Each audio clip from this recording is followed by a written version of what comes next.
nos équipes. La nuit tombe sur les Champs-Élysées. Quelques manifestants cherchent encore à en découdre avec les forces de l'ordre. Dans la fumée des gaz lacrymogènes, la 4e journée de mobilisation des Gilets jaunes s'achève, après une après-midi émaillée de violence dans plusieurs quartiers de la capitale. Autour de l'Étoile et des Champs-Élysées d'abord.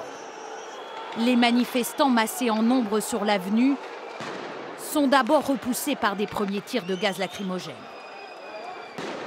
Un petit groupe s'en prend alors au magasin Le Drugstore. Des sapins sont mis à feu.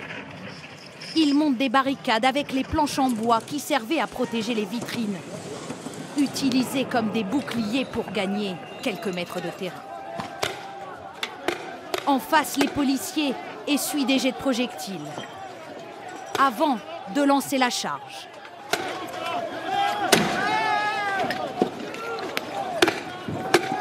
Les tirs de gaz lacrymogène sont censés disperser les manifestants. Mais c'est une guerre de position.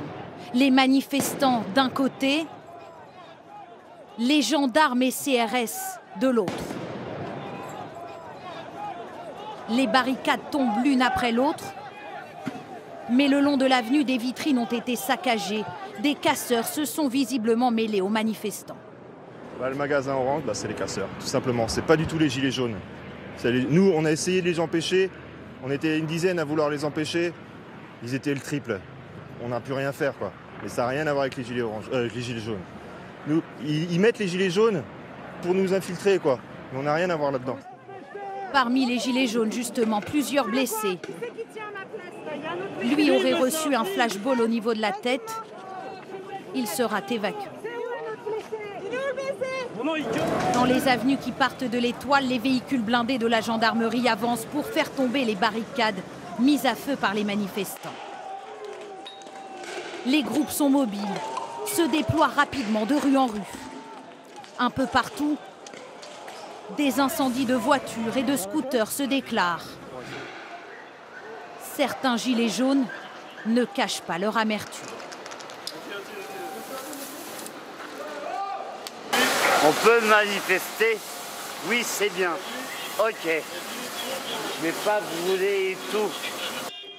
Le face-à-face entre manifestants et policiers se tend d'heure en heure. À leurs fenêtres, les riverains observent la scène médusée. Autour du boulevard de Courcelles, c'est clairement les casseurs qui ont pris le dessus. Ici, ils retournent une voiture. Ailleurs, ce sont des scooters. Sur le boulevard Haussmann, toujours les mêmes scènes.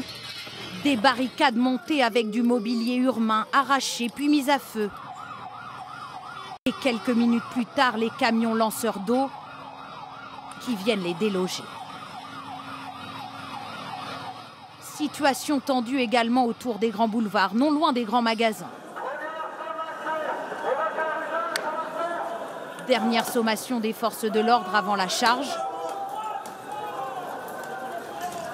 En face, une poignée de gilets jaunes recule sous une pluie de gaz lacrymogène. Combien ils sont à milliard là. À la nuit tombée, regarde, ils attaquent l'Intermarché, regarde. Regarde l'Intermarché là. Certains riverains filment des scènes de destruction. Ici, dans le 16e. Des boutiques sont pris pour cible. Dans la rue, certains portent des gilets jaunes.